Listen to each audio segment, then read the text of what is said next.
everyone, this is Jyoti here. Hope you all are doing well. So guys, today I'm here to talk about future continuous tense. As I'm 100% sure that you must have heard about future continuous tense and even future tense.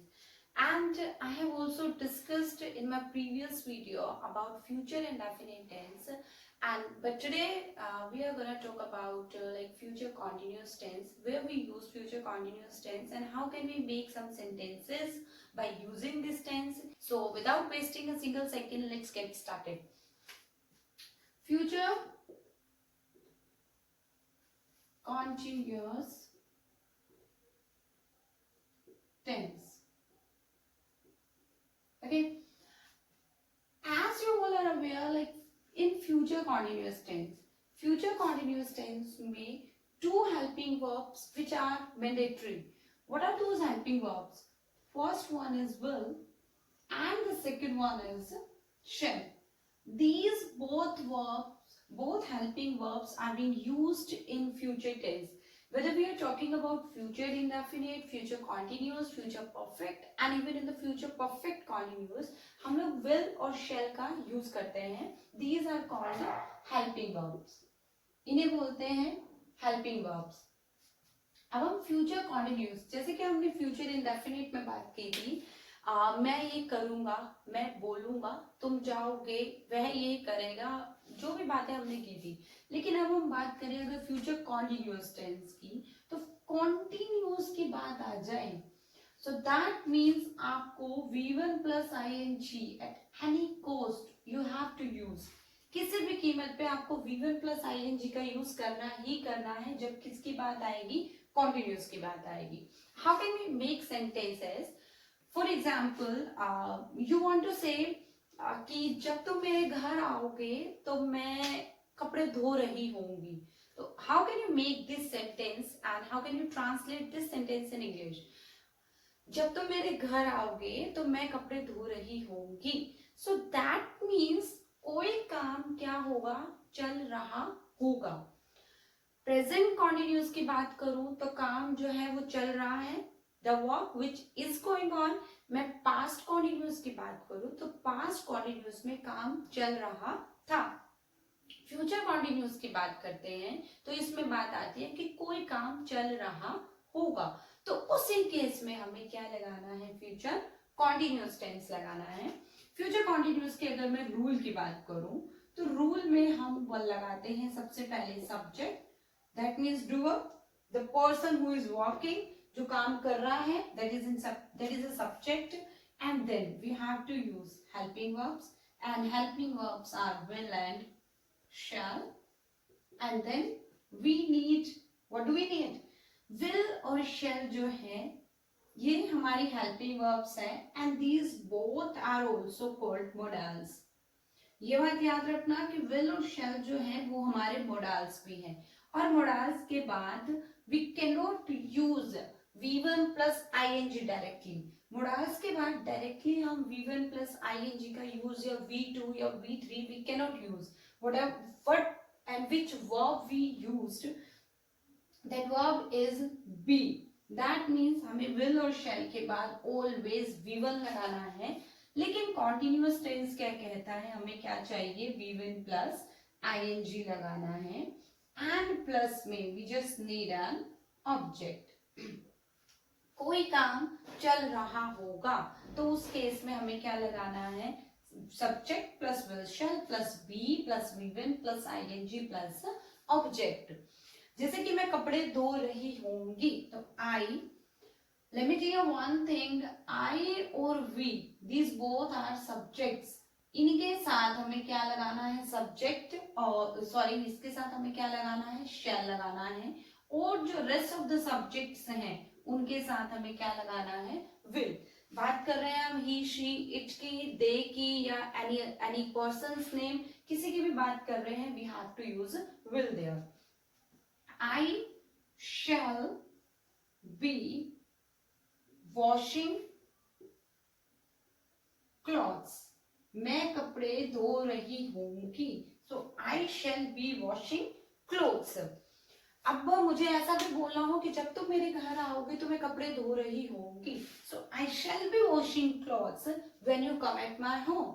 जब तुम मेरे घर आओगे, when you come at my home I shall be washing clothes. कुछ भी काम आप कर रहे होगे या वह कर रहा होगा तो he will be studying, you can say कि वो 5 बजे पढ़ रहा होगा, या he will be studying at 5 PM। वो 5 बजे पढ़ रहा होगा। तो कोई भी काम अगर आपको बताना है कि ऐसा काम चल रहा होगा तो उस केस में हमें क्या लगाना है, फ्यूचर कॉन्टिन्यूअस टेंस का यूज करना है। ये तो हमारे क्या थे, पॉजिटिव। ये सेंटेंसेस जो सिंपल सेंटेंसेस होते हैं, दीज आर कॉल्ड पॉजिटिव। जैसे ही आपको बताना है अरे नहीं नहीं वो ऐसा नहीं कर रहा होगा, तो सब्जेक्ट प्लस में will shall and you just need to use not here. ऐसा नहीं कर रहा होगा, he will not be doing it। आई और बी का यूज कर रहे हैं तो यू शुड यूज शैल। अगर आई और बी का यूज नहीं कर रहे हैं then you can use will. तो मैं पढ़ रहा होऊंगा, आई शैल बी स्टडिंग। मैं नहीं पढ़ रहा होऊंगा, I shall not be studying. मैं तुम्हें नहीं बुला रहा होऊंगा, I shall not be calling you. अरे वो तुम्हें बुला रहा होगा, he will be calling you. नहीं बुला रहा होगा, he will not be calling you. कोई काम चल रहा होगा या नहीं चल रहा होगा, उस केस में we have to use future continuous tense. Positive हो गया and we have also done the negative one. What is left now, we have to do the interrogative. Interrogative sentences means question putting. That means हम answer तो तब देंगे ना जब हमसे कोई क्वेश्चन पुट करेगा।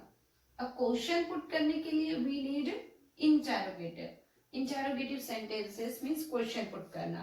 क्वेश्चन के लिए we need will and shall, that means helping verbs जो है वो आगे आ जाएगी, plus we need subject and then we need be plus V1 then ing plus object and then question mark. Will you be going there? क्या तुम वहां जा रहे होगे? Will you be going there?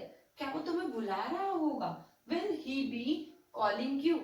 क्या तुम पार्टी अटेंड कर रहे होगे? और यू कैन से वे पार्टी अटेंड कर रहे होंगे। क्या तुम्हारे दोस्त पार्टी अटेंड कर रहे होंगे? So anything you can make like will your friends be attending the party?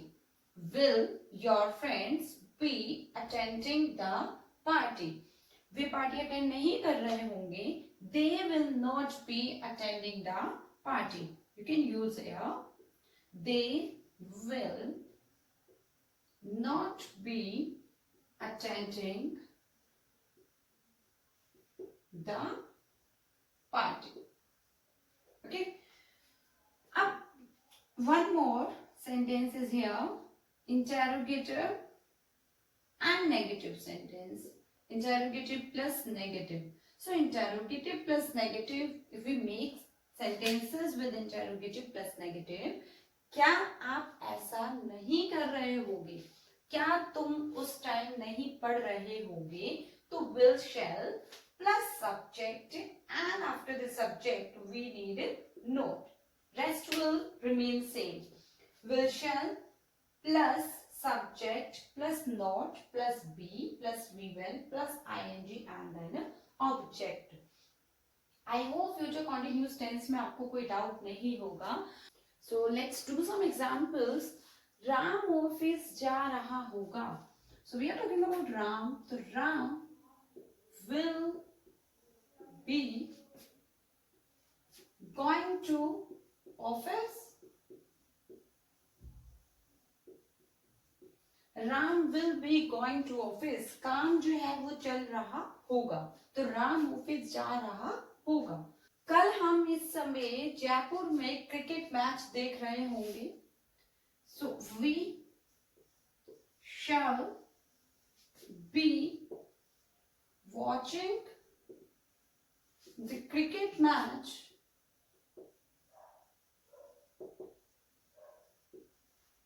at Jaipur at this time tomorrow. We shall be watching the cricket match at Jaipur at this time tomorrow. कल हम इस समय जयपुर में cricket match देख रहे होंगे. क्या वह खेल रहा होगा? क्या आ गया? So we have to use will. Will he be playing? Will he be playing? क्या वह खेल रहा होगा? So we he be playing. Will he be playing? क्या कल इस समय वर्षा नहीं हो रही होगी? So we can use will it not be raining at this time tomorrow. Will it not be raining at this time tomorrow? क्या कल इस समय वर्षा नहीं हो रही होगी? So I hope कि आपको future continuous tense जो है वो clear हो गया होगा. I don't think so you will have any kind of doubt now कि future continuous tense का use हम करते क्या हैं. Future continuous tense का जो हम use करते हैं वो करते हैं कि कोई काम चल रहा होगा. The work will be going on. कोई भी काम जब हम चल रहा होगा की बात करेंगे, at that time we have to use future continuous tense. और future की अगर हम बात करें तो future में two verbs are there which are more and more important, and those verbs are will and shall. Future complete future की बात करें तो will और shall सिर्फ दो verbs ऐसी हैं जो always यूज होंगी पूरे फ्यूचर टेंस में. So don't forget these verbs.